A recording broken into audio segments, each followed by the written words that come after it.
Okay, here's the question. Why aren't you falling through the floor? Seriously, you're standing there or sitting there, and something is holding you up. But have you ever really truly stopped to ask what that something is? And I bet I know what you're thinking. It's because the floor is solid, right? It's hard. It's common sense. Of course you can stand on something that's solid. That's what solid things do. But what if I told you that solid is basically an illusion, and the real reason you're not phasing through the floorboards right now is, well, it's a whole lot stranger, and it has to do with the fundamental rules of reality itself. To really get this, we have to shrink. I mean, we've got to go way, way down to a level where our everyday common sense rules just completely break down. We're going down to the atom. So here's where your brain starts to melt a little. Everything, and I mean everything. You, me, the floor, the air, it's all made of atoms. And atoms are, well, they're 99.99999% nothing. Empty space. If an atom's nucleus was the size of a marble, its closest electron would be half a mile away. So, if you're mostly empty space and the floor is mostly empty space, why don't you just fall through? Okay, so in all that emptiness, we've got three main characters. In the middle, you have the protons, which are positive, and the neutrons, which have no charge. But the real heroes of our story today are the particles zipping around on the outside, the electrons, with their tiny but super important negative charge. So, how do these little negative specks hold up your entire body? Well, that brings us to our first huge clue, and it's all about a force that governs pretty much everything: repulsion. The official rule book for this is a thing called Coulomb's law. It's a super fundamental part of physics that explains exactly how charged particles deal with each other, and its main rule is the first reason you're not currently in your basement. And the rule is so simple, it's beautiful. Opposite charges, they attract. They want to get together. But like charges, two positives, or in our case, two negative electrons, they do the exact opposite. They can't stand each other. They push each other away, hard. You know, I love this quote.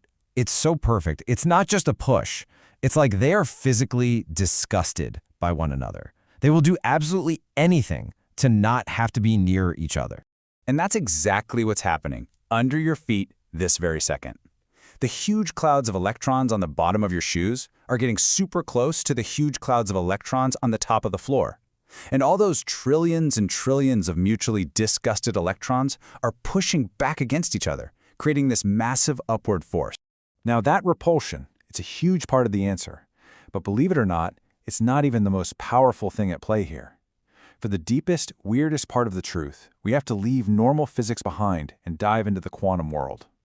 This is it. This is the big one, the Pauli Exclusion Principle. And you have to understand, this isn't a force, like a push or a pull. This is a fundamental law of the universe. It says that two electrons are forbidden, literally forbidden, from being in the same state, in the same spot, at the same time. End of story. So why does this law exist? It's because of a quantum property called spin. Don't worry too much about the details, but just imagine every electron has a little arrow that can point either up or down. The exclusion principle basically says you can have one spin up and one spin down electron in the same little bucket of space, but there is no way you're getting a third one in there.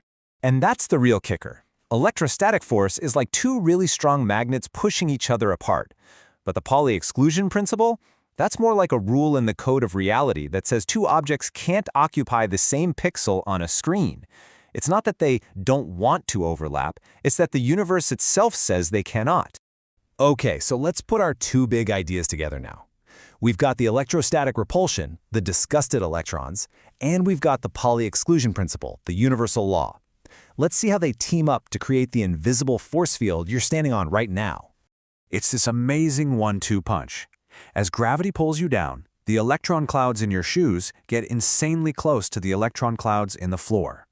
First, that electrostatic repulsion kicks in, shouting, "Get away from me!"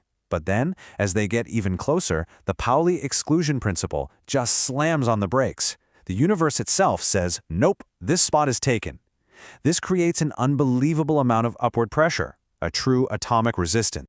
And all of this, the empty space, the repulsion, the quantum law, it all leads to one of the most mind-blowing conclusions in all of physics. You are not standing on the floor. In fact, you have never actually touched anything in your entire life. That feeling you call solid when you press your hand against a wall, that's not touching. That is the feeling of the atomic force field of your hand pushing against the atomic force field of the wall.